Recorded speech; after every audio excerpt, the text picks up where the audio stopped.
Assalamualaikum warahmatullahi wabarakatuh. Alhamdulillah, salatu wassalamu ala asyrafil anbiya wal mursalin wa ala alihi wa ashabihi rasulillahi ajma'in. Amma ba'du. Sebelum kita mulai kajian fikih mawaris, marilah kita baca suratul al-Fatihah. Bismillahirrahmanirrahim. Amin ya rabbal alamin. Pada kali ini kita akan mulai membahas sebab-sebab tidak menerima waris. Para ulama 4 mazhab sepakat bahwa ada 3 hal yang menghalangi kewarisan. Pertama adalah perbedaan agama atau ikhtilafuddin. Yang kedua adalah pembunuhan al-qatslu, dan yang ketiga adalah perbudakan atau ar-raqiq. Nah, ketiga hal ini menyebabkan seseorang tidak dapat mewarisi dari seorang yang telah meninggal. Kita akan urai satu persatu. Pertama adalah ikhtilafuddin. Apa dasarnya? Berdasarkan sebuah hadis muttafaqun alaih lil Imam Bukhari wa Muslim, la yarisul muslimu al-kafir walal kafirul muslima. Seorang muslim tidak mewarisi dari orang kafir. Demikian juga walal kafir, orang kafir tidak mewarisi dari orang muslim. Berdasarkan hadis ini, maka ulama sepakat bahwa para ulama berpendapat bahwa orang muslim tidak mewarisi harta kekayaan non-muslim. Demikian sebaliknya, non-muslim tidak bisa mewarisi orang muslim. Tetapi para ulama sebagian yang berbeda pendapat. Apakah seorang muslim dapat mewarisi seorang non-muslim? Sebagian sahabat memperbolehkan, sebagian ulama memperbolehkan. Tetapi para ulama sepakat bahwa seorang kafir tidak dapat mewarisi seorang muslim. Itu sepakat. Nah, apa dasar lainnya? Dalam surat Yunus ayat 32 disebutkan, fadzalikumullahu rabbukumul haqq famadza ba'dal haqqi ila ad-dhalal fa anna tusrafun. Maka itulah Allah Tuhan kamu yang sebenarnya, maka tidak ada setelah kebenaran itu melainkan kesesatan. Maka mengapa kamu berpaling? Oleh karena itu, berdasarkan petunjuk yang ada dalam Al-Quran, ada dalam sunnah, maka hendaknya diikuti petunjuk-petunjuk tersebut.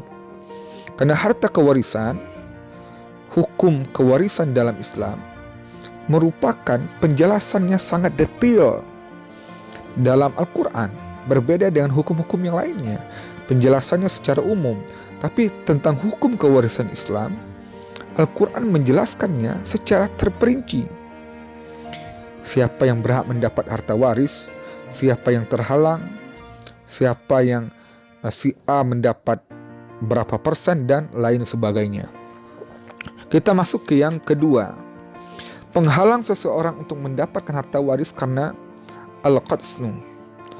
Karena ada hadis dalam sahih dalam Sunan An-Nasa'i, laisa lil qatili min tirkatil maqtul syai'an.